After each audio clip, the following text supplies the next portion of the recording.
Hello kiddies, your Uncle Spurt here, and today we're going to have a good hard squint at the fresh new POCO X7 Pro mid-range blower, Iron Man edition.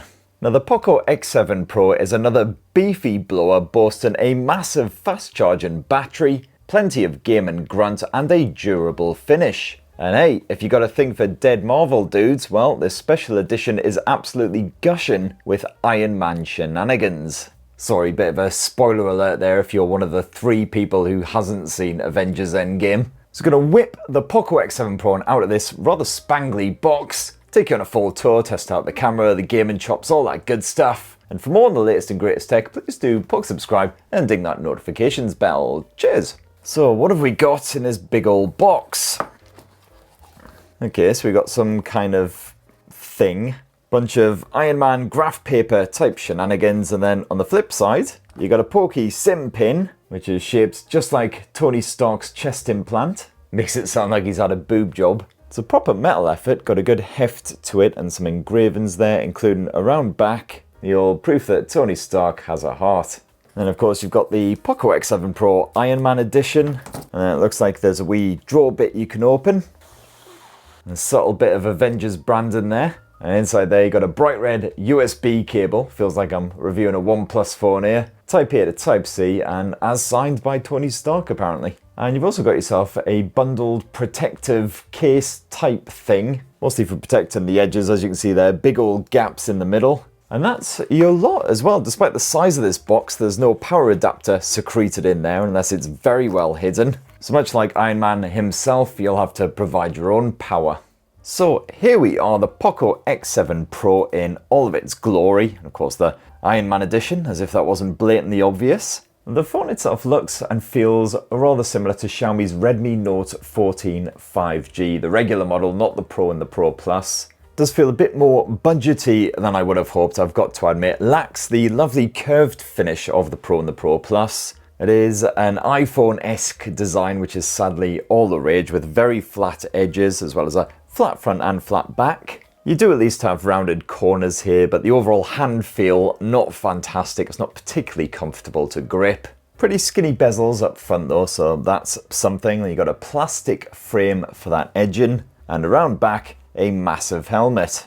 That's not to say that Iron Man is a massive helmet, just that he has one. It just sounds all kinds of wrong. Personally, I'm not a massive Marvel fan, got to admit. It's a bit too crash, bang, wallop for my liking. So it kind of gives off a kiddie vibe for me, the Iron Man finish. And also just strange timing for this particular collaboration. Should have at least been like a Spider-Man or an Ant-Man or someone who hasn't copped it like half a decade ago. But regardless, I do like the crimson finish to this back end, and there's quite a lot going on there. You've got a nice combination of matte and glossy elements. The helmet in particular, satisfyingly shiny. You've got a bit of Gorilla Glass 7i up front for a bit of scratch protection. You've also got a pre-installed screen protector as well, so no worries there. And while the POCO X6 models were merely splash-proof, the POCO X7 Pro is fully IP68 water and dust resistant, so it can get super mucky, and it can also be fully submerged in water, in a bath, in a sink, in a swimming pool, whatever, as long as you whip it out within like half an hour or an hour. Towel it off, should be right as rain. In fact, it's probably more water resistant than the actual Iron Man, because surely that lad would just get all rusty.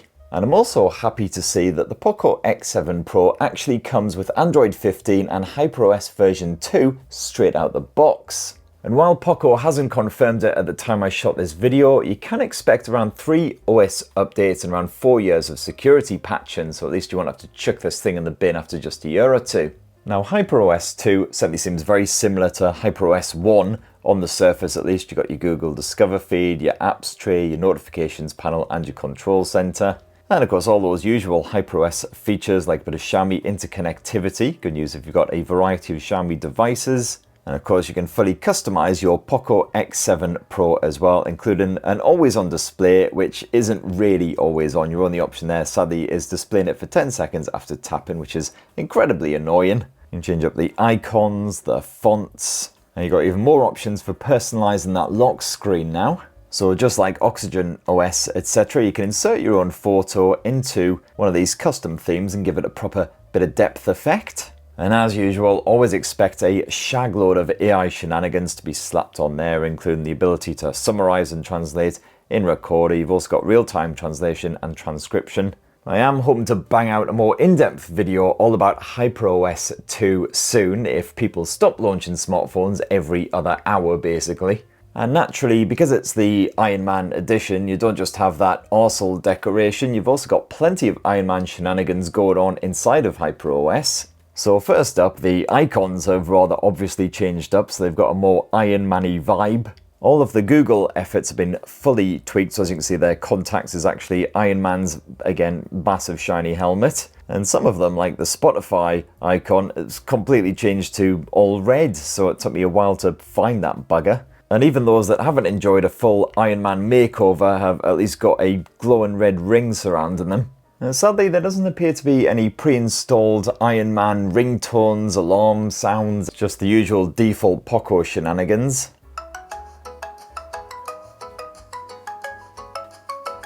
I mean, it's very jolly and I like it a lot. I was just expecting some crash bang wallop efforts. You know, maybe Iron Man saying something cool like, "I'm gonna punch you hard because you're a twat." But in better news, you do at least have half a terabyte, that's 512 gigabytes of storage slapped in this thing. That's more than most people have in their bloody iPhones. So it's not too tragic that that storage isn't expandable via micro SD memory card. You've only got space in the SIM tray for a pair of SIM cards. Although sadly, it doesn't appear like the POCO X7 Pro supports eSIM, which is a shame if you do a lot of traveling and your Roman contract shenanigans is utter cack. And slapped on the front end of the POCO X7 Pro is a 6.67-inch AMOLED display. No real shocks here, it's a 1.5K resolution panel. It's the same as the Redmi Note 14 Pro and the Pro Plus. Nice and crispy, strong contrast as well, as you kind of hope from an OLED screen. Although at the time I shot this video, sadly no HDR streaming capabilities in the likes of Netflix. It's not the absolute brightest panel around, although it should be alright as long as you're not viewing it in strong daylight, topping off at around sort of 13 to 1400 nits. Now refresh rate maxes out at 120 Hz, and it's easy on the eye even in low light as well. You've got 1920 Hz PWM dimming if you are sensitive to the flickering, and plenty of color calibration options on here as well. You can boost the vibrancy of those colors, otherwise dive on into advanced settings. And you can swap to the P3 or the sRGB gamut and also mess around with the saturation levels, etc, etc. Well, of course, naturally you have AI image engine features chucked on here as well to boost the resolution of low-res videos. You've also got HDR enhancement and a bit of MEMC, or MEMC as I like to call it.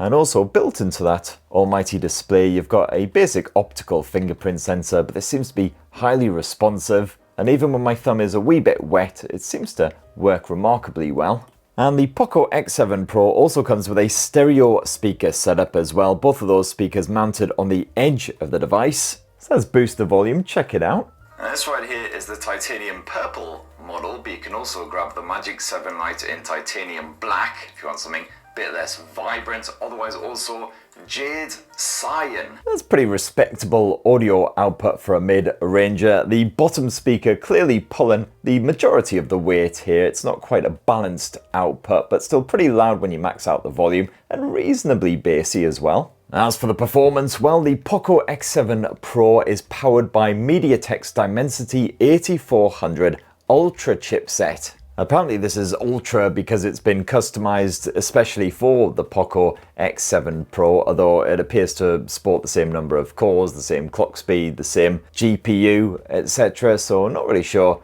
what's been tweaked, but hey-ho. The main thing is that the everyday performance is super smooth. HyperOS 2 runs rather well. And great news for gamers as well, because the likes of Wuthering Waves will play with a pretty solid frame rate even when you boost up the graphics set and set it to the 60 FPS level. That frame rate did dip to sort of 40-45 frames per second when things got pretty intense, but overall the action remained fluid to certainly my knackered old peepers. And you've got that Liquid Cool Tech 4.0 slapped in there as well, so that helped to prevent the POCO X7 Pro from getting a wee bit toasty, even if gaming for an hour or more. And yes, I did make liberal use of the gaming mode, which helps to boost the performance, clear up the memory, all that kind of shenanigans. You've also got Do Not Disturb, and a few other tools like the ability to record that action. So overall, that gaming performance certainly superior to the likes of the Redmi Note 14 and the Redmi Note 14 Pro, and at least on a par with the Redmi Note 14 Pro Plus as well. And another massive upgrade for the POCO X7 Pro versus those old X6 blowers is the battery capacity, because somehow they've managed to wodge a 6,000 milliamp hour cell into this bad boy, and that's a significant jump up. If still not the biggest battery I've seen in a mid-ranger around this sort of price point. That Honor still belongs to the Honor Magic 7 Lite with its 6,600 milliamp hour battery, but still it's one of the biggest that I've ever checked out. Unless you're doing something proper hardcore like gaming on Wuthering Waves on this thing, the battery drain seems to be minimal at best. You'll be able to get hours and hours of screen on time from a single charge, no worries. I'd be surprised if anyone killed it within a single day, unless you were basically just walking around shooting 4K footage or indeed playing Genshin Impact or Wuthering Waves non-stop. And even if you do manage to drain it somehow before you're all tucked up with Teddy, well, no worries, because you've got Xiaomi's 90-watt hypercharge tech slapped on there. This is again faster than the previous generation, so even though the battery capacity has expanded quite a significant amount, it doesn't take much longer at all to charge up. But if you were hoping that you'd also get a bit of wireless charging with the POCO X7 Pro, well, no, sadly none of that. It's cables all the way.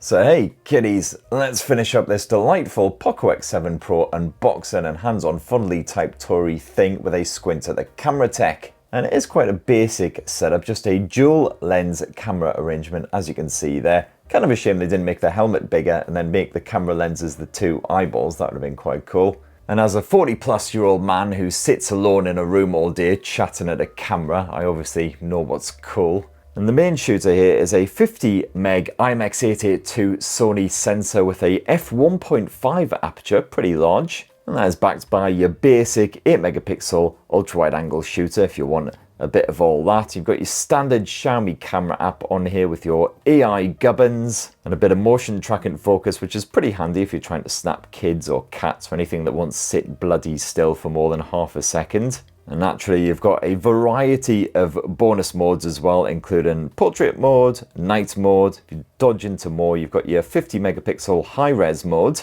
Couple of video bits, including slow motion and dual video, which uses the front and the back cameras at the same time. You've also got a full-on dedicated pro mode. You can have a bit of a fiddle with the white balance, the shutter speed, the ISO levels, etc. You can capture images at that high-resolution 50 megapixel setting again, but there doesn't appear to be an option of shooting in RAW here. Anyway, I haven't been able to venture very far thanks to the crappy UK weather, but here's just a few sample photos that I snapped with the POCO X7 Pro around the old homestead these past 24 hours.